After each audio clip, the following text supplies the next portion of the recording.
பெண்கள், குழந்தைகள், வயசானவங்க அப்படின்ட்டு பார்க்காம 42 பேர் வந்து துடிச்சு துடிச்சு மிதிச்சு மிதிச்சு உயிரிழந்தாங்க. இதுக்கு காரணம் யாருன்னெலாம் தேடிட்டு இருக்க இடத்துல நாம் இல்லை.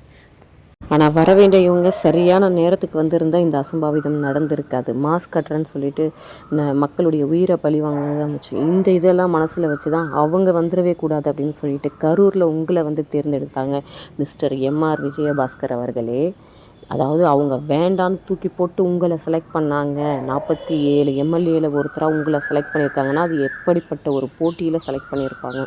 இதெல்லாம் மறந்துட்டு நீங்கள் உங்கள் சுயலாபத்துக்காக சட்டமன்ற உறுப்பினர் பதவியை ராஜினாமா செய்கிறீங்க சரி.